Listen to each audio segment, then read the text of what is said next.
ஓம் குருவே நமக. ஓம் சுக்கிர பகவானே நமக. ஓம் சுக்கிர பகவானே நமக. ஓம் சுக்கிர பகவானே நமக. அனைவருக்கும் வணக்கம். பாகம் 30. பாண்டிச்செல்வன் ஜோதிடர் முருகன்.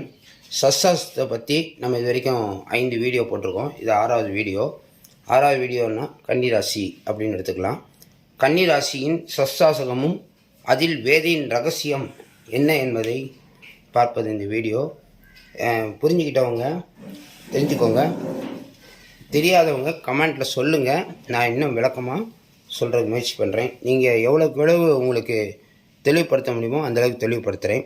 கன்னிராசி அப்படின்னு சொன்னோம்னா சந்திரன் இந்த இடத்துல இருப்பார். இங்கே உத்திரம் 2, 3, 4 பாதம் இருக்கும். அஸ்தம்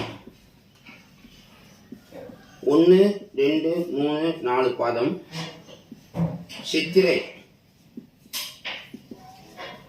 1, 2 பாதம் இருக்கும். அதாவது கன்னிராசி ஆண் பெண் ஜாதகம் எந்த ஜாதகமாக இருந்தாலும் கன்னிராசி சொன்னோம்னா சந்திரன் இந்த இடத்துல இருப்பார். உத்திரம் 2, 3, 4 பாதங்களும், அஸ்தம் 1, 2, 3, 4 பாதங்களும், சித்திரை 1, 2 பாதங்கள் மட்டும்தான் இந்த இடத்துல சந்திரன் இருப்பார். சரி, இதனுடைய சஷ்டாசகம் அப்படின்னு கேட்டிங்கன்னா இந்த இடத்துல ஒரு சந்திரன் அப்படின்ற ஜாதகத்தை எடுத்தீங்கன்னா இது சஷ்டாசகம் மட்டும்தான் வேலை செய்யும். ஆனால் வேதை எங்கே இருக்கும் அப்படின்னு கேட்டிங்கன்னா அதை கண்டுபிடிக்கிறது தான் நம்மளுடைய ஜோதிடத்தில் திருமண பொருத்தத்துக்கு ரொம்ப முக்கியமான விஷயம் அப்படின்னு பார்க்கும்போது, உத்திர நட்சத்திரத்துக்கு புனர்பூச நட்சத்திரம், அதை புனர்பூச நட்சத்திரம் சொன்னோம்னா கும்பராசி, இது மட்டும் ஞாபகம் வச்சுக்கணும். கும்பராசியில் 1, 2, 3 பாதம். அஸ்த நட்சத்திரம்னா சதயம் 1, 2, 3, 4 பாதம். சித்திரை நட்சத்திரம் சொன்னால் அவிட்டம் 3, 4 பாதம். அதாவது உத்திர நட்சத்திரத்துக்கு புனர்பூசம் 1, 2, 3 பாதங்கள் மட்டும்தான் வேதையாக வேலை செய்யும். அந்த நட்சத்திரத்தில் ஒரு கிரகம் இருந்தால் அது என்ன கிரகன்றதை பின்னாடி இன்னொரு ஷார்ட் தர்றேன், அந்த ஷார்ட்டில் பார்த்துக்கலாம்.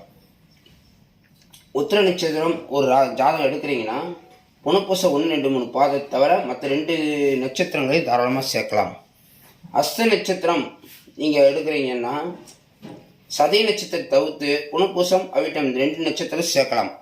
அது சஷ்டாசம் மட்டும்தான் வேலை செய்யும். ஆனால் அந்த வேதை ரகசியன்றது அந்த இடத்துல வேலை செய்யாது. சித்திரை 1, 2 பாதம்னா அவிட்டம் 3, 4 பாதம். அவிட்டம் 1, 2 மகர ராசியாக வரும். அது ரொம்ப சிறப்பாக இருக்கும். சதயமும் புனர்பூசம் தாராளமாக சேர்க்கலாம். இதுதான் வேதையின் ரகசியம் அப்படிங்கிற ஒரு விதி. ஓகேங்களா? சரி, இப்போ நம்ம கிரகத்தை என்னென்ன கிரகம் இருந்தால் என்னென்ன வேலை செய்யும் அப்படிங்கிறத பார்க்கலாம். இப்போ இது கிரகங்கள், அதனுடைய நட்சத்திரங்கள், இது எல்லாருக்குமே தெரியும். அஸ்வினி, பரணி, கார்த்திகை, ரோகிணி, மிருகசீரிஷ, திருவாதிரை, புனர்பூசம், பூசம், ஆயில்யம், மகம், பூரம், உத்திரம். இது தசாபுத்திக்கு ஒரு வரிசையாக இருக்கக்கூடிய ஒரு அட்டவணை. அந்த அட்டவணையில் நம்ம இதை எப்படி வச்சு சேர்க்குறோம் அப்படின்னு பார்த்தீங்கன்னா, முதல்ல நம்ம சொன்னோம் பார்த்தீங்களா, உத்திர நட்சத்திரம் 1, 2, 3 பாதம் 2, 3, 4 பாதமாக இருந்து கன்னிராசியாக இருந்தால், புனர்பூச நட்சத்திரம் கேது இருந்தால் அஸ்வினி, மகம் 3 நட்சத்திரம் கண்டிப்பாக சேர்க்கக்கூடாது. அது தவிர்த்து மற்ற நட்சத்திரம் சேர்க்கறதுக்கு முயற்சி பண்ணணும். சுக்கிரன் அந்த இடத்துல இருக்கான்னு சொன்னால் பரணி, பூரம், பூராட நட்சத்திரம் சேர்க்கக்கூடாது. சூரியன் இருந்தால் கார்த்திகை, உத்திரம், உத்திராடம் சேர்க்கக்கூடாது. அதனுடைய அட்டவணை தான் இது. கொஞ்சம் கவனமாக பார்த்துக்கணும். அடுத்து அஸ்த நட்சத்திரத்துக்கும் அதே விதி தான். சதய நட்சத்திரத்தில் இது எந்த கிரகம் இருக்கோ அந்த கிரகத்தின் நட்சத்திரங்களை அந்த வரிசையில் பார்த்துக்கோங்க. பார்த்தீங்கன்னா அது அவங்க வாழ்க்கையில் வேதியாக மாறி பிரச்சனையை கொடுத்து குடும்ப ஒற்றுமையை குலைத்து விவாகரத்து வரைக்கும் போயிடும். விவாகரத்து உங்களுக்கு தெரியும், நீங்கள் சமுதாயத்தில் எந்த அளவுக்கு போய்கிட்டு இருக்குன்ட்டு அந்த அளவுக்கு போகும். ஓகேங்களா? சித்திரை 1, 2 பாதமாக இருந்தால் அவிட்டம் 3, 4 பாதம் மட்டும்தான். அவிட்டம் 1, 2 பாதம் தாராளமாக சேர்க்கலாம். அது 5, 9 என்ற நிலைக்கு வந்துடும். இது 6, 8 நிலையில் இருக்கும் அப்படிங்கிறது ஒரு விதி.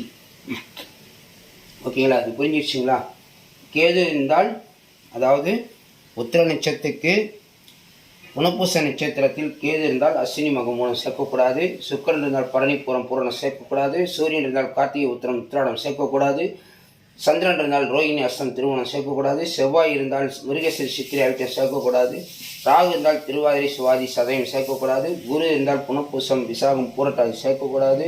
சனி இருந்தால் பூசம் அனுசம் உத்திரட்டாதி சேர்க்கக்கூடாது. புதன் இருந்தால் ஆயிலியம் கேட்ட ரேவதி சேர்க்கக்கூடாது. இதுதான் வேதையின் ரகசியம். இதுதான் 6 8ஆகவும் வேதையாகவும் இருந்து வேலை செய்யும் அப்படிங்கிற விதி. உத்திர நட்சத்திரத்துக்கும் புனப்பூசத்துக்கும் சொன்னோம். அதே மாதிரி அஸ்தத்துக்கும் சதயத்தில் இந்த கிரகங்கள் இருந்தால் அது போன்று வேலை செய்யும். இது போன்ற சந்தேகங்கள் திருமண பொருத்தம் பார்க்குறதுக்கு, அடுத்து திருமணம் எப்பொழுது நடக்கும் என்பதை பார்ப்பதற்கு என்னுடைய கால் நம்பர் இருந்தால் இருக்குது. 9786788988 கால் பண்ணலாம். அதில் வாட்ஸ்அப் நம்பர் முன்னாடி கீழே போர்டில் முன்னாடி ஃபஸ்ட்டு இதில் பார்த்தீங்கன்னா வாட்ஸ்அப் போட்டிருப்பேன். அந்த நம்பருக்கு நீங்கள் மெசேஜ் பண்ணலாம். விரைவில் திருமணம் நடக்கவும், உங்கள் உற்றார் உறவினர்கள் நண்பர்கள் அவர்களுக்கு விரைவில் திருமணம் நடக்கவும், பொருத்தம் பார்ப்பதற்கும் தொடர்பு கொள்ளவும். மீண்டும் அடுத்த பதிவில் சந்திப்போம். இப்பொழுது கன்னி ராசிக்கு பார்த்துருக்கோம். அடுத்து துலாம் ராசிக்கு பார்க்கலாம். நன்றி, வணக்கம்.